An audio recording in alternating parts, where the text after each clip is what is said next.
నమస్తే, నేను మీ జనం టీవీ శంకర్. ఆంధ్రప్రదేశ్ ప్రభుత్వంలో చంద్రబాబు కొలువు తీరాక ఒక ఐఏఎస్ ఆఫీసర్ పేరు ప్రముఖంగా వినిపిస్తుంది. ఆమె వరుస పరాభవం చెందుతూ కనిపిస్తుంది సోషల్ మీడియాలో, అటు మెయిన్ స్ట్రీమ్ మీడియాలో. ఆమె ఎవరో కాదు, సీనియర్ ఐఏఎస్ ఆఫీసర్ శ్రీలక్ష్మి. మరి ఎందుకు టీడీపీ ప్రభుత్వం ఆమెను దూరం పెడుతుంది అనేటువంటి విషయం మీద మేము ముందుకు వస్తున్నా. గతంలో చంద్రబాబుకు ముఖ్యమంత్రిగా అయిన తర్వాత బొకే శ్రీలక్ష్మి ఇస్తుంటే దూరం పెట్టిండు.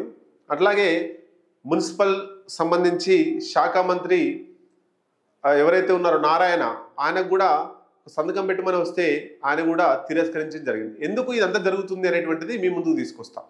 శ్రీలక్ష్మి ఆంధ్రప్రదేశ్కు సంబంధించినటువంటి సీనియర్ ఐఏఎస్ ఆఫీసర్, జగన్కు అత్యంత సన్నిహితురాలు, జగన్ ప్రభుత్వంలో అత్యంత కీలకంగా వ్యవహరించినటువంటి ఐఏఎస్ ఆఫీసర్ శ్రీలక్ష్మి.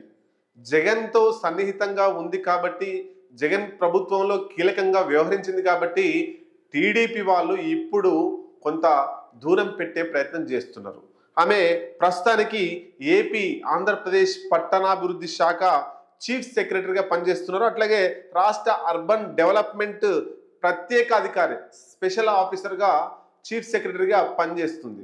అయితే సీనియర్ ఆఫీసర్ అయినటువంటి శ్రీలక్ష్మి గతంలో చంద్రబాబు గెలవగానే, ముఖ్యమంత్రి కాగానే అందరూ ఐఏఎస్ ఆఫీసర్ పోయి బొకే ఇస్తున్నారు.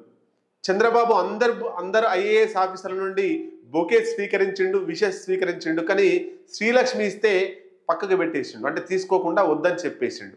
ఎందుకు అంటే గతంలో జగన్ ప్రభుత్వంలో ఉండి చంద్రబాబు మీద, తెలుగుదేశం మీద కుట్రలు చేసింది. జగన్కు చేతిలో కీలుబొమ్మగా మారింది ఒక ఐఏఎస్ ఆఫీసర్ అయినా కూడా. అది మనసులో ఉంచుకొని చంద్రబాబు ఆమెను ఎంత దూరం పెట్టాలనే ఉద్దేశంతో అది దూరం పెడుతున్నాడు.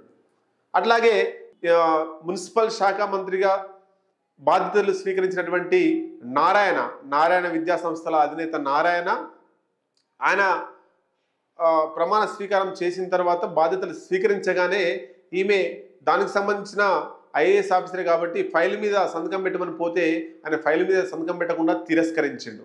ఎందుకు అంటే చంద్రబాబే కాదు, మొత్తం పైనుండి టీడీపీ ఏపీ ప్రభుత్వ పెద్దల నుంచి ఆదేశాలు ఉన్నాయి. ఏంటి అంటే ప్రభుత్వ పెద్దల నుండి ఆదేశాలు వచ్చేసినాయి ఐఏఎస్ ఆఫీసర్లకు కావచ్చు, మొత్తంగా మంత్రులకు, ఎమ్మెల్యేలకు కూడా.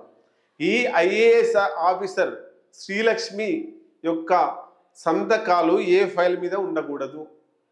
ముఖ్యంగా ఈ ఏపీ పట్టణాభివృద్ధి శాఖ నుంచి తీసేసి ఆమెను జిఐడికి పంపించే ఆలోచనలో ఉన్నట్టు ఐఏఎస్ ఆఫీసర్లు గుసగుసలాడుకుంటున్నారు. ఎందుకోసం?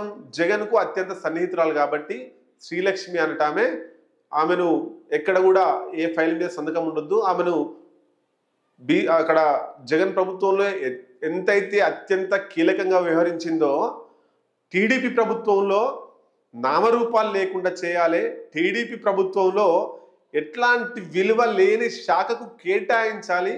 అసలు ఏం విలువ లేకుండా ఐఏఎస్ ఆఫీసర్లలో అత్యంత హీనస్థాయికి శ్రీలక్ష్మిని తీసుకురావాలనే ఉద్దేశంతో టీడీపీ వాళ్ళు ఉన్నారు. వాస్తవంగా ఆమె చేసుకున్న పాపమే. ఎందుకంటే ఆమె ప్రభుత్వంతో అంటకాగింది కాబట్టి ఇప్పుడు వచ్చే ప్రభుత్వం ఎట్లయినా కక్ష కడుతుంది. ఇది జనాల్లో చర్చ నడుస్తుంది. అంటే ఒక ఐఏఎస్ ఆఫీసర్ కూడా ఇబ్బంది పడాల్సిన అవసరం వచ్చింది.